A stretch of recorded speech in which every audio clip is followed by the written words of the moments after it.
سماعت فرمائے. اور دعا گو ہوں کہ مولا تبارک و تعالی آج جن کی بخشش و نجات کا اعلان اور پروانہ سنایا جاتا ہو، اللہ رب العزت ان میں سب سے پہلے ہمارے والدین کا، ہمارا اور تمام امت مسلمہ کا نام شامل فرمائے. آج ماہ شعبان المعظم کی پہلی تاریخ ہے. اللہ کے رسول صلی اللہ علیہ وآلہ وسلم کی بے شمار اس حوالے سے فرامین احادیث مبارکہ میں ملتے ہیں کہ شعبان میرا مہینہ ہے اور رمضان اللہ کا مہینہ ہے. یعنی ہم اور آپ اس بابرکت عظمتوں، رحمتوں، رفعتوں والے مہینے میں داخل ہو چکے ہیں جس کے لیے رسول کائنات علیہ السلام دعا کیا کرتے تھے. اللہم بارک لنا فی رجب و شعبان وبلغنا رمضان. اے اللہ ہمیں ماہ رجب میں اور ماہ شعبان میں برکتیں عطا فرما اور صحت و عافیت کے ساتھ ہمیں رمضان ہمیں نصیب فرما. تو الحمدللہ ماہ رجب المرجب کے بعد اللہ نے توفیق دی، ہم ماہ شعبان میں داخل ہو چکے ہیں اور اس مہینے کے اندر ایک ایسی عظیم الشان رات اللہ نے پنہا رکھی ہے. 14 شعبان المعظم جسے شب برات کہتے ہیں، وہ اسی ماہ میں وقوع پذیر ہوتی ہے. اللہ تبارک و تعالی اس مہینے میں آپ آگے سنیں گے آنے والے جمعہ میں، اس مہینے میں اللہ تبارک و تعالی بنو قلب کی بکریوں کے بالوں سے کئی گنا زیادہ اپنے بندوں کی بخشش و نجات کا پروانہ عطا فرماتا ہے. اللہ کریم اس ماہ شعبان کو اور آنے والے رمضان کو میرے لیے، آپ کے لیے، پوری امت مسلمہ کے لیے نجات کا ذریعہ بنائے. خطبہ مسنونہ میں نے جس آیت کریمہ کی تلاوت کا شرف حاصل کیا، اللہ تبارک و تعالی ارشاد فرماتا ہے وَقَضَىٰ رَبُّكَ أَلَّا تَعْبُدُوا إِلَّا إِيَّاهُ. اللہ کے علاوہ کسی کی عبادت نہ کرو. وَبِالْوَالِدَيْنِ إِحْسَانًا، اور اپنے والدین کے ساتھ حسن سلوک کرو. بہت عرصے کے بعد آج والدین کے حقوق پر کچھ لب کشائی کرنے کی سعادت حاصل کر رہا ہوں. میرا اللہ مجھے کہنے سے زیادہ جو ہے عمل کی توفیق عطا فرمائے. اللہ رب العزت اس عنوان کے حوالے سے مجھے حق بولنے، آپ کو حق سننے، اس پر عمل کرنے اور اسے عام کرنے کی توفیق عطا فرمائے. آئے ہم اور آپ مل کر سب سے پہلے اپنی اور ساری کائنات کے مرکزی عقیدت انیس بے کساں چار ساز درد مندہ حضور احمد مجتبی محمد مصطفیٰ ارواحنا العبدہ صلی اللہ علیہ وآلہ وسلم کی بارگاہ بے نیاز میں درود پاک کا ہدیہ پیش کریں. اللہم صلی علی سیدنا محمد وعلی آل سیدنا محمد کما صلیت علی سیدنا ابراہیم وعلی آل سیدنا ابراہیم انک حمید مجید. اللہم بارک علی سیدنا محمد وعلی آل سیدنا محمد کما بارکت علی سیدنا ابراہیم وعلی آل سیدنا ابراہیم انک حمید مجید. الصلاة والسلام علیک یا رسول اللہ، الصلاة والسلام علیک یا نبی اللہ، الصلاة والسلام علیک یا نور من نور اللہ وعلی آلک و اصحابک شفیعنا یوم الجزاء. قبل اس کے کہ کچھ اشعار عظمت والدین پر سماعت کریں، کسی اہل دل نے کیا اچھے انداز میں کہا، مت بھولنا ماں باپ کو لالچ میں مال کے، مت بھولنا ماں باپ کو لالچ میں مال کے، ماں باپ کی دولت کو رکھنا سنبھال کے. ماں باپ کی دولت سے مراد ان کی جائیداد، ان کا پیسہ نہیں، ماں باپ خود یہ عظیم دولت ہے. اس لیے کہ ظاہری دولت نہ بھی ہو، ماں باپ وہ دولت ہے. کسی اہل دل نے کہا تھا یتیمی ساتھ لاتی ہے زمانے بھر کے دکھ، یتیمی ساتھ لاتی ہے زمانے بھر کے دکھ. سنا ہے باپ زندہ ہوتا ہے تو کانٹا بھی نہیں چبھتا، سنا ہے باپ زندہ ہوتا ہے تو کانٹا بھی نہیں چبھتا. تو کہا گیا کہ کہ ماں باپ کی دولت کو رکھنا سنبھال کے، اللہ کی رحمت سے وہ دور رہیں گے، اللہ کی رحمت سے وہ دور رہیں گے۔ ماں باپ کو جو دیکھیں گے آنکھیں نکال کر، مانگو دعائیں مومنوں ہو جائیں گی قبول، مانگو دعائیں مومنوں ہو جائیں گی قبول، سر اپنا والدین کے قدموں میں رکھ کر، سر اپنا والدین کے قدموں میں ڈال کر مانگو گے در کبھی جو سلیم رضا، اگر ماں باپ اپنا دے دیں گے دل بھی نکال کر، ماں باپ اپنا دے دیں گے دل بھی نکال کر، اگر ہو گود ماں کی تو فرشتے کچھ نہیں لکھتے، اگر ہو گود ماں کی تو فرشتے کچھ نہیں لکھتے، جو ممتا روٹھ جائے تو کنارے پھر نہیں دکھتے، اور دنیا میں مجھے کیا ہم سب کو، دنیا میں ہمیں جو بھی ملا جتنا ملا ہے، دنیا میں مجھے جو بھی ملا جتنا ملا ہے، سب کچھ کے میری ماں باپ کی دعاؤں کا صلہ ہے۔ ماں باپ کے اٹھے ہوئے ہاتھوں کی بدولت، ماں باپ کے اٹھے ہوئے ہاتھوں کی بدولت، دیکھو میرے مالک نے مجھے کیا کیا دیا ہے، دیکھو میرے مالک نے مجھے کتنا دیا ہے۔ پھولوں کی ہے مہکار مگر تیری کمی ہے، چڑیوں کی ہے چہکار مگر اے ماں تیری کمی ہے۔ رفیقان محترم، یہ وہ عنوان ہے، نہ لکھنے کے لیے قلم میں اتنی تاثیر ہے، نہ بولنے کے لیے زبان میں اتنی ہمت ہے، اس لیے کہ ماں باپ وہ عنوان ہے، جب بولتے ہیں تو زبان لڑکھڑا جاتی ہے، جب دیکھتے ہیں تو آنسو بہہ نکلتے ہیں۔ اب اللہ رب العزت کا کلام مجید، فرقان مجید اٹھا کر کے دیکھیں، اللہ رب العزت نے اپنے بندوں کو حکم دیا، وَقَضَىٰ رَبُّكَ إِلَّا تَعْبُدُوا إِلَّا إِيَّاهُ، اے لوگوں اللہ کی عبادت کرو، اس کے علاوہ کوئی عبادت کا حقدار نہیں، اس کے علاوہ کوئی عبادت کا مستحق نہیں، اللہ کے سوا کسی کی عبادت نہ کرو، اور کہا وَبِالْوَالِدَيْنِ إِحْسَانًا، اپنے والدین کے ساتھ نرمی اختیار کرو، اپنے والدین کے ساتھ حسن سلوک کرو، اپنے والدین کے ساتھ اچھا رویہ رکھو،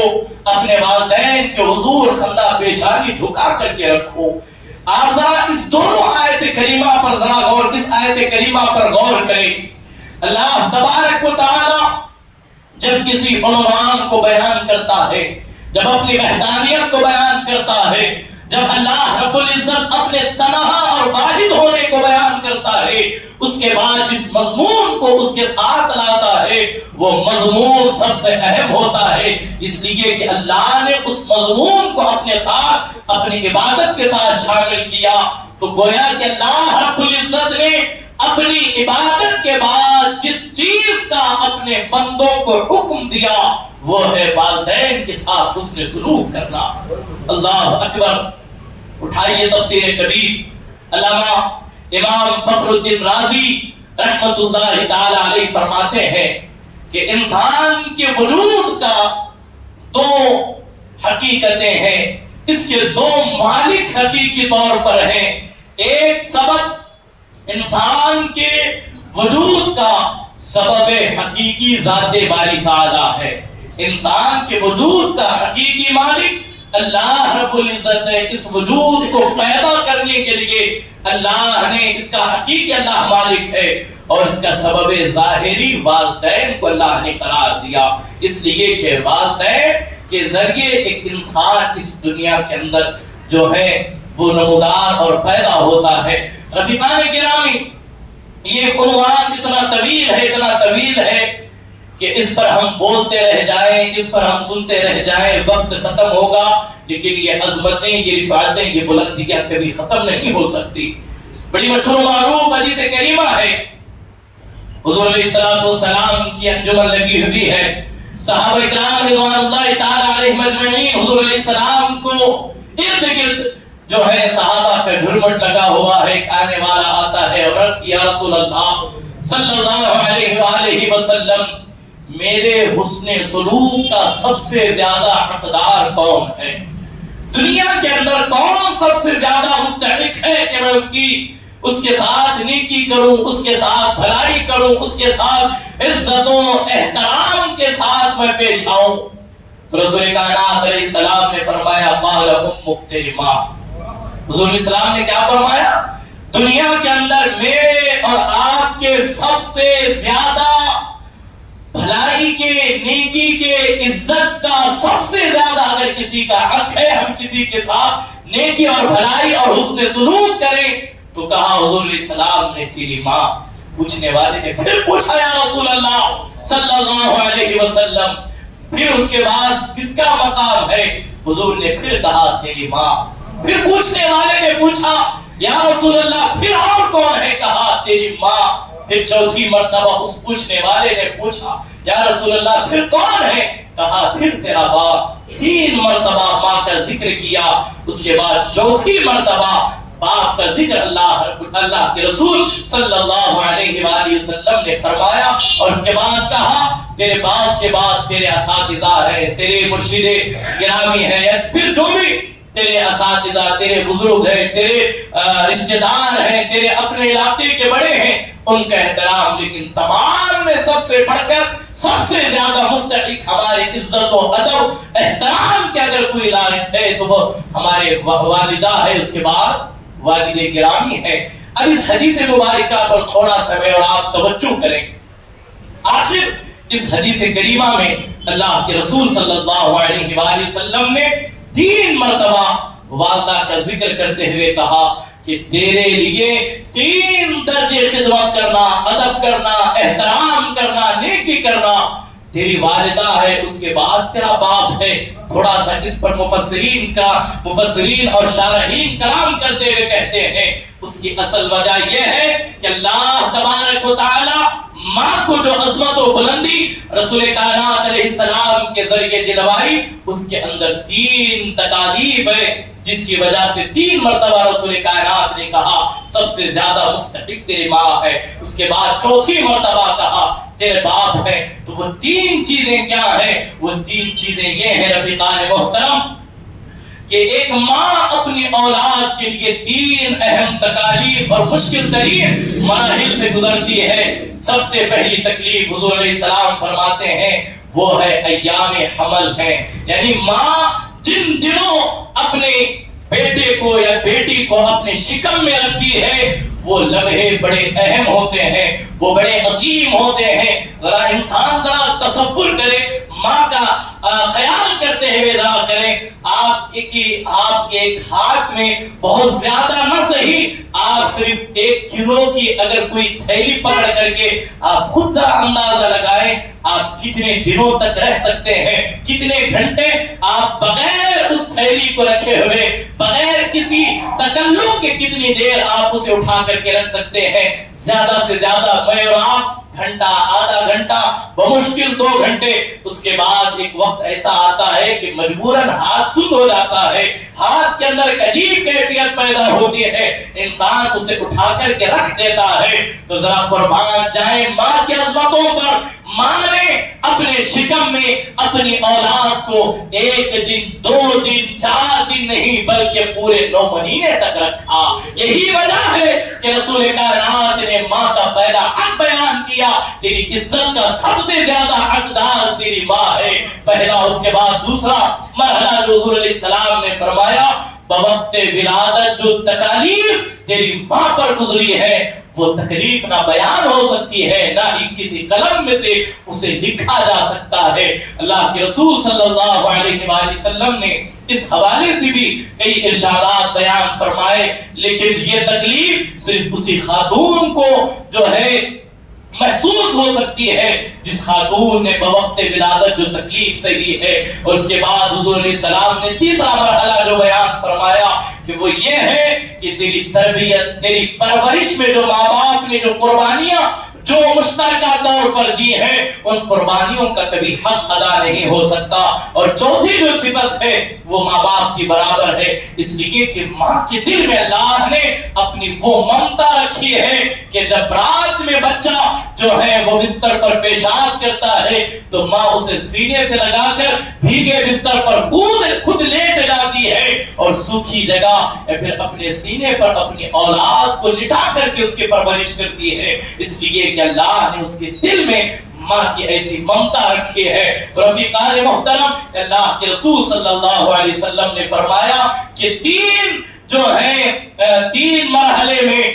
پہلے تین حصے جو ہے ماں کے ہیں، چوتھا حصہ باپ کا ہے۔ اب یہاں پر اللہ کے رسول علیہ السلام کی جو حدیث ہم نے سنی، اس کا ایک سبق میں آپ کے سامنے رکھوں، ذرا اس پر توجہ فرمائیے، اس لیے کہ فضیلت بیان کر کے واہدائی یا سبحان اللہ کہہ کے گفتگو ختم ہو، لیکن ہم اس عنوان سے اس حدیث سے کچھ نہیں سیکھے تو فائدہ نہیں ہوگا۔ اب اللہ کے رسول صلی اللہ علیہ وآلہ وسلم آگے اپنی امت کی تربیت فرماتے ہیں، ماں باپ کے حقوق گرچہ جدا جدا ہو لیکن دونوں کے حقوق علیحدہ ہے، دونوں کا مقام و مرتبہ جو ہے وہ نرالا ہے، بڑا عظیم الشان ہے، اس لیے کہ ہمیں یہ حکم دیا گیا کہ ماں باپ کی رضا میں اللہ کی رضا ہے، ماں باپ کی ناراضگی میں اللہ کی ناراضگی ہے۔ جس کے ماں باپ راضی ہو گئے، اللہ کے رسول علیہ السلام بشارت دیتے ہیں اسے مبارکباد، اس لیے کہ اللہ اس کے رسول اس سے راضی ہو گئے، اور جس سے اس کے والدین ناراض ہوئے پھر اس سے اللہ اور اس کے رسول بھی ناراض ہو جائیں گے۔ تو اب یہاں پر ایک اہم مرحلہ آتا ہے، بعض دفعہ ماں کچھ حکم دیتی ہے، باپ کچھ اور ارشاد فرماتے ہیں، ماں کا کہنا کچھ ہوتا ہے، باپ کا کہنا کچھ ہوتا ہے۔ اب یہاں رسول کائنات علیہ السلام کی ذرا امت کی تعلیم و تربیت آپ دیکھیں۔ آپ نے گزشتہ چند جمعہ پہلے کی روایت میں نے پڑھی تھی کہ مرد کے حقوق اور عورتوں کے حقوق، اللہ نے مرد کو 2 حصے دیے اور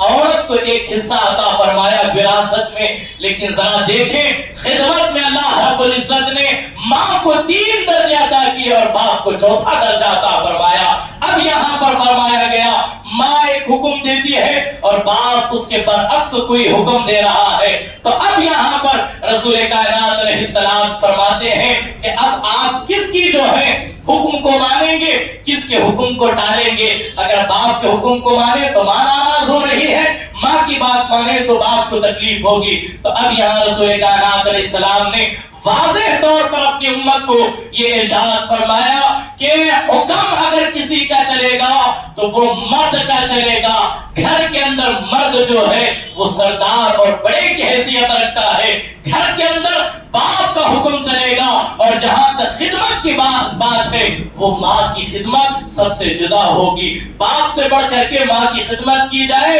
اور حکم کی تعمیل باپ کی زیادہ کی جائے۔ تو رسول کائنات علیہ السلام نے یہ امت کو تعلیم ارشاد فرمائی۔ اب آئیں اللہ کے رسول صلی اللہ علیہ وآلہ وسلم ارشاد فرماتے ہیں کہ 4 اشخاص ایسے ہیں، 4 افراد ایسے ہیں جو جنت کی خوشبو کو پا نہیں سکتے، اور جنت کی خوشبو 1000 سال کی مسافت سے آ رہی ہوتی ہے، لیکن 4 اشخاص ایسے ہیں جن پر جنت کی خوشبو کو بھی حرام کر دیا گیا۔ یعنی ابھی وہاں پہنچتے جیسے کسی علاقے میں پہنچنے کے لیے 2 گھنٹے لگتے ہیں، 3 گھنٹے لگتے ہیں، ایسے ہی جنت ابھی آپ اتنا سفر کریں، 1000 سال سفر کریں گے تو آپ جنت میں پہنچیں گے، اتنے دور تک جنت کی خوشبو آ رہی ہوگی، یہ جنت کی خوشبو کا عالم ہے۔ حضور علیہ السلام فرماتے ہیں کہ 4 شخص ایسے ہوں گے کہ وہ جنت کی خوشبو 1000 سال کے فاصلے سے بھی نہیں محسوس کر سکیں گے۔ پہلی چیز اللہ کے رسول علیہ السلام نے فرمایا، پہلا شخص وہ ہے جو جنت کی خوشبو سے محروم ہوگا، وہ ہے قطع رحمی کرنے والا، رشتہ داریاں توڑنے والا، لوگوں کے ساتھ تعلق توڑ دینے والا۔ تو رفیقان محترم، آج انسانوں کا آج ہم اپنی سوسائٹی کا جائزہ لیتے ہیں، اپنے خاندان پر نظر ڈالتے ہیں تو ایک چیز کو بڑی عام ملتی ہے، نہ جانے یہ بلا یہ وبا ہمارے سوسائٹی کے اندر سے کہاں آ گئی۔ ہم تو وہ تھے جو صدیوں سے لڑنے والوں کو ہم ملا دیا کرتے تھے، لیکن آج ایک خاندان دوسرے خاندان سے لڑ رہا ہے، ایک رشتہ دار دوسرے رشتہ دار سے لڑ رہا ہے۔ یہاں پر ایک چیز یہ بھی، اگر بھائی بھائی میں جھگڑا ہو گیا تو دونوں بھائی اپنے بچوں کو یہ نصیحت کرتے ہیں، خبردار چچا سے بات نہ کرنا، خبردار اپنے بڑے ابو سے بات نہ کرنا۔ گویا کہ ماں باپ اپنے اولاد کو ایسی تربیت دے رہے ہیں۔ اللہ کے رسول صلی اللہ علیہ وآلہ وسلم ارشاد فرماتے ہیں کہ جو رشتہ داریاں توڑ دیتا ہے، قطع تعلق چھوڑ دیتا ہے، رشتہ داریوں کو ختم کر لیتا ہے، وہ شخص ایسا ہے کہ 1000 سال کے فاصلے سے بھی وہ جنت کی خوشبو محسوس نہیں کر سکتا۔ اب یہاں خود اندازہ لگائیں، جو جنت کی خوشبو جسے محسوس نہ ہو وہ کیا خاص جنت کو حاصل کرے گا؟ تو اس لیے اگر ماں باپ اگر کہتے بھی ہیں، ماں باپ کی فرما برداری کرنا یہ اولاد پر لازم ہے، لیکن دوسری طرف اللہ کا حکم آ رہا ہے، اللہ کا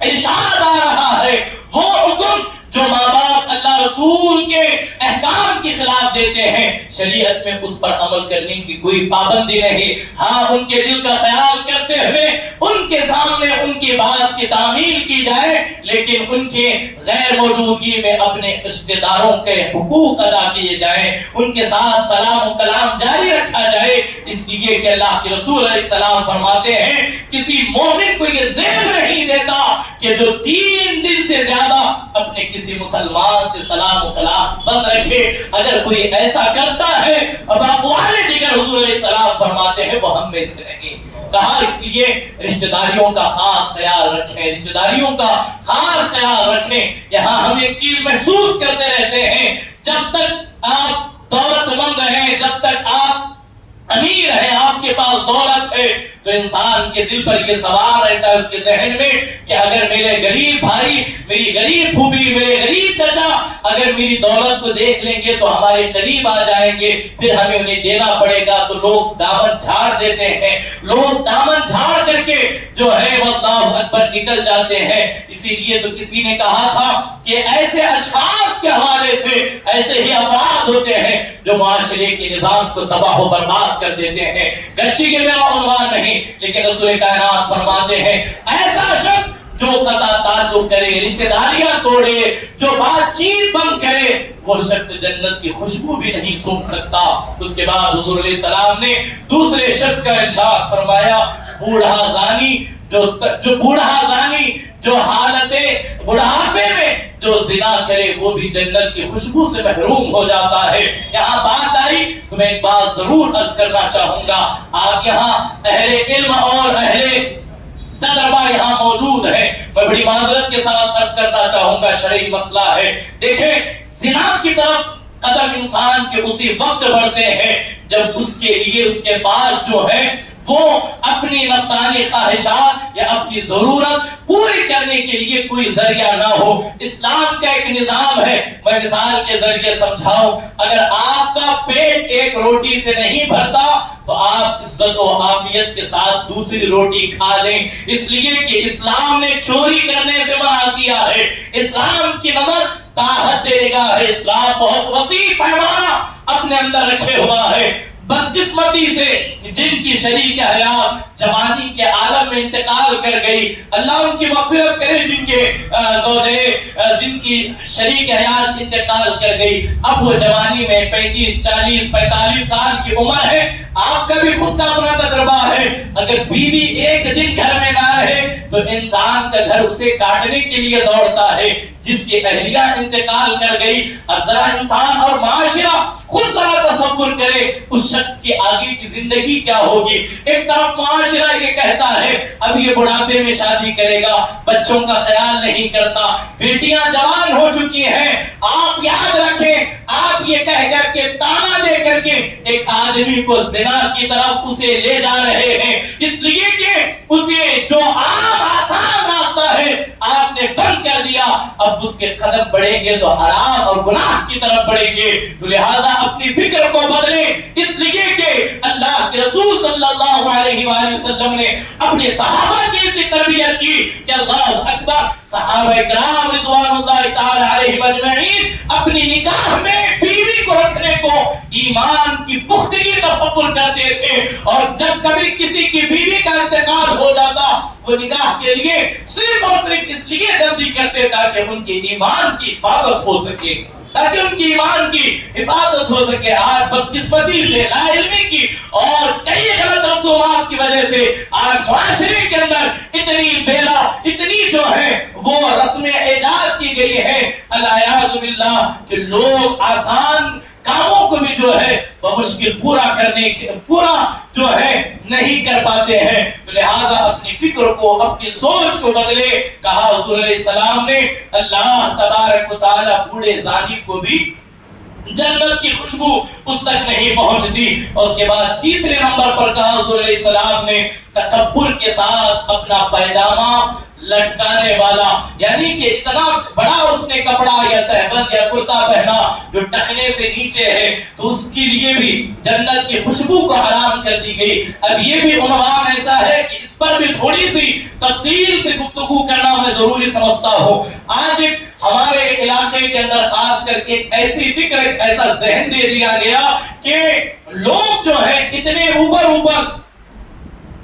اپنے پیجاموں کو یا تہبند کو پہنتے ہیں کہ اللہ اکبر، جب وہ رکوع وغیرہ کرتے ہیں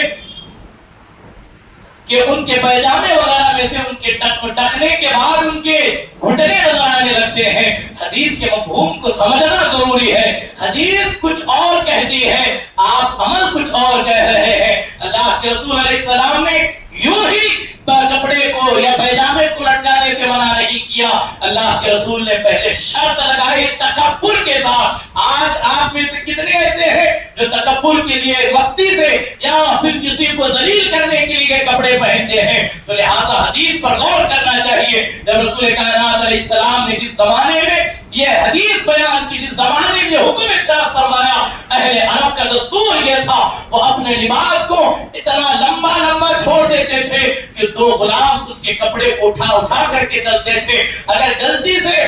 کپڑے پر گندگی یا مٹی لگ جاتی تو پھر ان غلاموں پر ظلم و تشدد کرتے۔ تو رسول کائنات علیہ السلام نے جب دیکھ کر کے کہا جو تکبر کی وجہ سے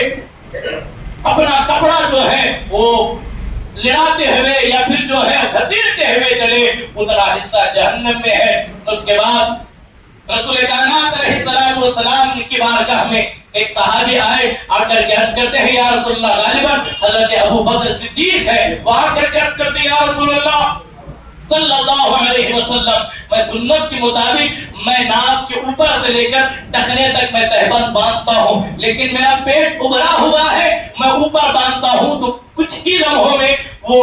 کھسک کر کے نیچے آ جاتا ہے اور میری پیجامہ یا پھر میری تہبند جو ہے وہ ٹخنے سے نیچے آ جاتی ہے۔ تو رسول کائنات علیہ السلام نے کہا وہ حکم تمہارے لیے نہیں ہے، یہ حکم ان کے لیے ہے جو تکبر کے ساتھ اپنا کپڑا یا اپنا لباس جو ہے وہ گھسیٹتے ہوئے چلتے ہیں۔ تو لہذا حدیث کو سمجھنا اور اسے یاد رکھنا ضروری ہے۔ ہر کسی پر سنت کے خلاف لباس پہننے کا طعنہ نہ دیا جائے۔ اب اس کے بعد آئے اللہ کے رسول علیہ السلام فرماتے ہیں چوتھے نمبر پر وہ شخص جو والدین کو جو بڑھاپے کے عالم میں پایا اور ان کے ساتھ اس نے سلوک نہ کر سکا، ان کی خدمت نہ کر سکا، ان کو راضی نہ کر سکا، ایسا شخص بھی 1000 سال کی مسافت سے جنت کی خوشبو کو محسوس نہیں کرے گا۔ اور والدین کے نافرمان کے حوالے سے کہا گیا جو والدین کا نافرمان رہے گا، جو والدین کا نافرمان ہے اس پر بھی جنت کو حرام کر دیا گیا۔ اس کے بعد رسول کائنات نے 4 ایسے افراد کا ذکر کیا اور کہا تم انہیں جہاں بھی دیکھو سمجھ جاؤ یہ دنیا کے اندر چلتے پھرتے جنتی ہیں۔ 4 ایسے افراد ہیں جو دنیا میں چلتے پھرتے جنتی ہیں۔ اور حضرت سیدنا عمر فاروق کو حضور علیہ السلام نے اپنی بارگاہ میں حاضر کیا اور کہا اے عمر اگر مجھے اس بات کا ڈر نہ ہوتا کہ لوگ سستی میں، لوگ جو ہے اس میں کاہلی کریں گے تو میں حکم دیتا کہ پوری دنیا کے اندر اس بات کو پھیلا دیا جائے، ہر ایک تک اس بات کو پہنچا دیا جائے۔ مجھے ڈر ہے لوگ اسے آگے نہیں بڑھا پائیں گے، میرے حکم کی ادھوری ہوگی۔ حضور علیہ السلام فرماتے ہیں پہلا وہ شخص ہوگا جو جسے اللہ کے رسول نے دنیا میں جنت کی بشارت دی اور کہا اگر دیکھنا ہو جنتی کو دنیا میں تو اس شخص کو دیکھو۔ ان میں پہلی وہ عورت ہے جس نے اپنی ساری محبتیں، جس نے اپنی ساری خدمتیں اپنے شوہر پر نچھاور کر دی، وہ عورت ایسی ہے کہ اللہ نے اس کے لیے جنت کو مقرر کر دیا ہے۔ وہ جنتی عورت ہے جو اپنے شوہر کی خدمت کرتی ہے، ساری محبتیں، ساری جو ہے وہ اس کی خدمتیں، ساری امانتیں، ساری شفقتیں جو شوہر کے ساتھ کرتی ہے، وہ دنیا کے اندر چلتی پھرتی جنتی عورتیں ہیں۔ بھائی بات ضرور میں عرض کرنا چاہوں گا، عورتیں جو ہیں سب کی خدمت کرتی، اللہ ماشاءاللہ سب کی بھی بات نہیں، لیکن شوہر سے جہاں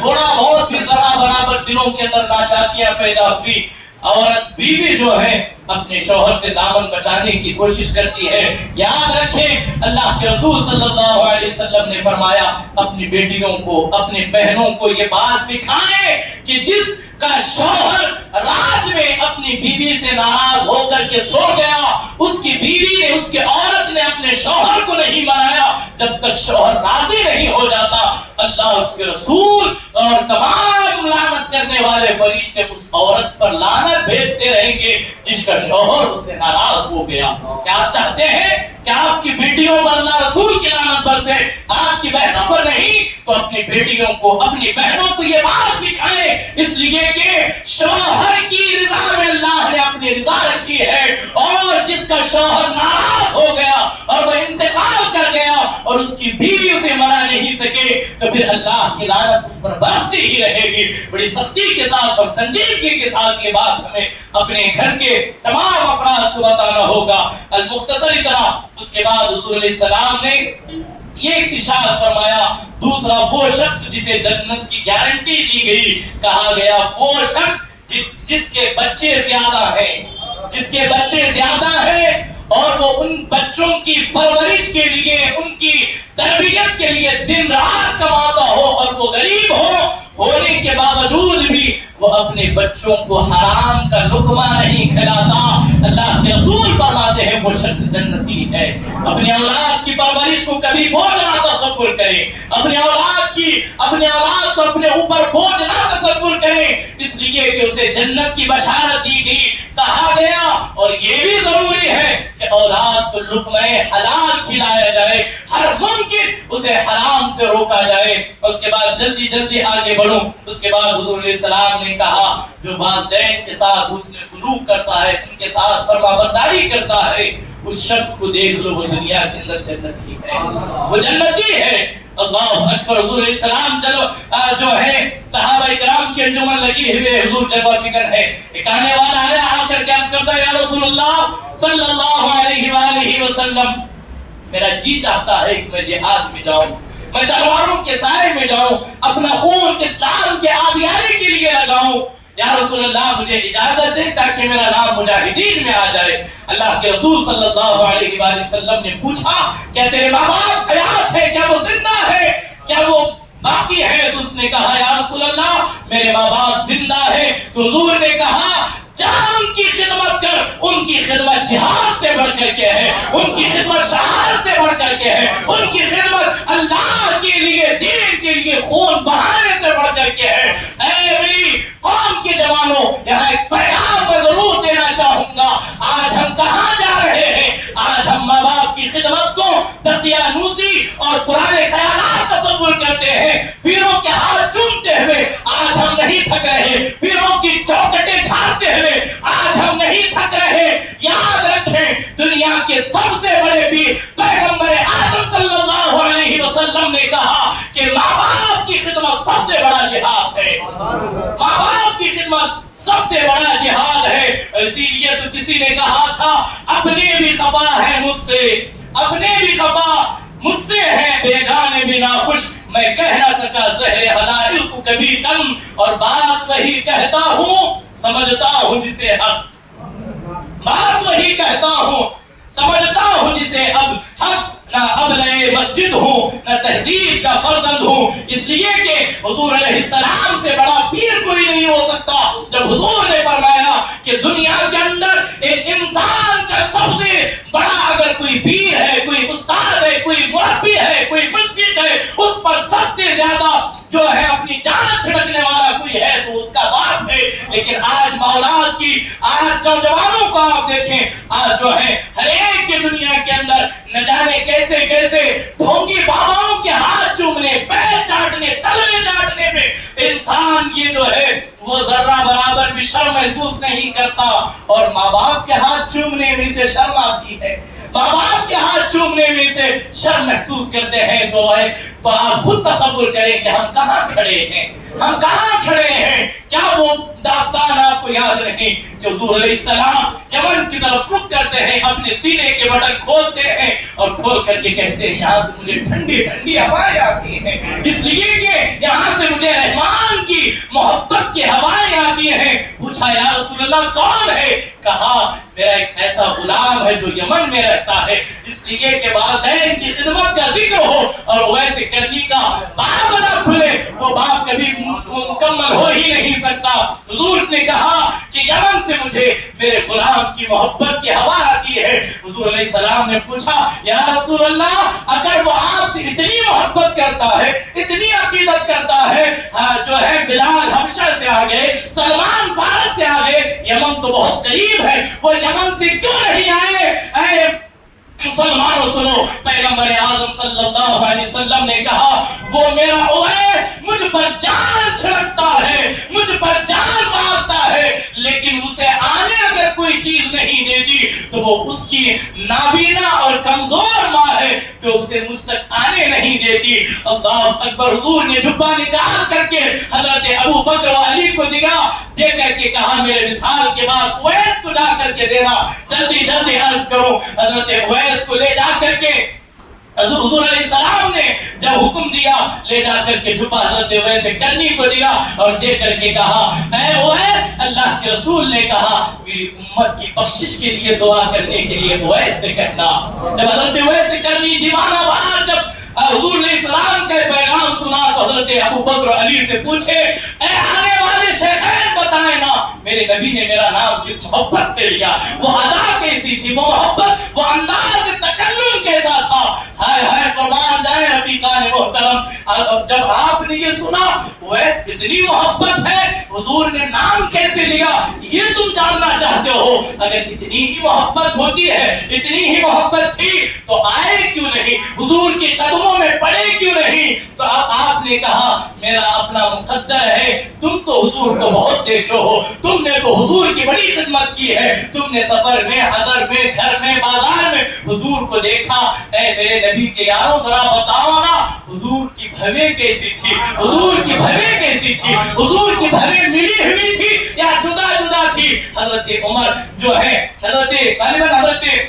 عمر جو ہے وہ سر جھکا کر کے نیچے آپ نے سر کو لے لیا اور کہا حضور کے چہرے اقدس سے اتنی شعاع نور کی نکلتی تھی کہ کبھی آپ کو نگاہ بھر کر کے بھی نہیں دیکھ سکے. کہا مجھ سے سنو, تم قریب رہ کر کے نہیں دیکھ سکے, یہ غلام ہے, یہ محب صادق ہے جو یمن میں بیٹھ کر کے حضور کا دیدار کرتا ہے. کہا سنو اگر کوئی قریب سے دیکھتا ہے تو حضور کی بھویں جدا جدا نظر آتی ہے, اگر کوئی دور سے دیکھتا ہے تو حضور کی بھویں ملی کی نظر آتی ہے. جو قریب رہ کر کے جو نہیں دیکھ سکے, ماں کی خدمت نے حضور کے ایسے جلوے دکھائے, ایسے جلوے دکھائے جو کوئی اور نہ دیکھ سکا, وہ ویسے نظر آتا ہے. کہتے ہیں جب مجھے میرے نبی کی یاد آتی ہے تو میں جس درخت میں دیکھتا ہوں درخت کے پتے پتے پر حضور کے جلوے نظر آتے ہیں, حضور کی تصویر نظر آتی ہے. تو کہا والدین کے ساتھ جب کوئی حضرت اویس کی خدمت کرتے ہیں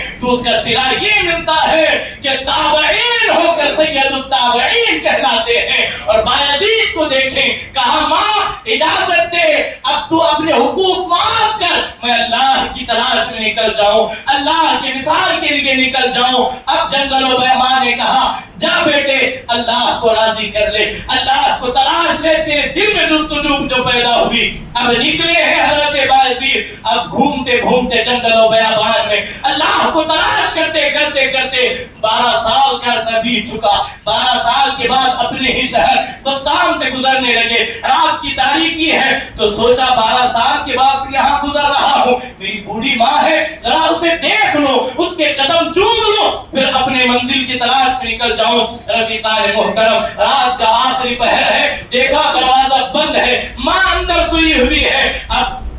بایزید کے دل میں خیال آیا, رہ کر کے تو خدمت نہیں کر سکا, اب جگا کر کے کیوں زحمت دوں. کہا ماں تہجد میں اٹھتی ہے, اٹھ کر کے جب وہ بیدار ہوگی تب ملاقات کر دوں گا. آخری پہر ماں کے گھر سے وضو کا پانی نکلا تو ایسا لگا, پانی جب نکلنے لگا تو بایزید جان گئے کہ اب میری ماں تہجد کے لیے اٹھ گئی. جانتے ہیں بایزید کی ماں مصلی پر بیٹھ کر کے کہتی ہے, اے میرے مالک, میرا بایزید تیری جستجو میں, تیری تلاش میں,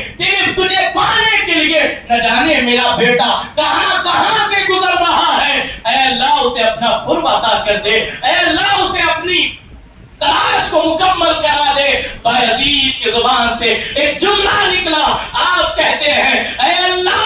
تو میرے ماں کے پاس تھا, میں تجھے نہ جانے کہاں کہاں تلاش کرتا رہا, میں تجھے کہاں کہاں تلاش کرتا رہا. گر میں ماں کے قدموں ہی میں گر جاتا, خدا بھی ملتا, خدا کی نعمتیں بھی ملتی. اللہ کے رسول علیہ السلام فرماتے ہیں جو ماں باپ کے ساتھ اس نے سلوک کرتا ہے, ان کی فرما برداری کرتا ہے, لوگوں دیکھو تو دیکھ کر کے سمجھ جاؤ دنیا میں چلتا پھرتا جنتی ہے. اخیر میں کہا کہ جو سچی توبہ کرنے والا جو نوجوان ہے, جو شخص سچی توبہ کرے, اللہ اسے بھی یہی نام عطا کرتا ہے کہ سچی توبہ کی طرف وہ گناہوں کی, سچی توبہ کے بعد وہ گناہوں کی طرف نہ جائے. رفیقان محترم,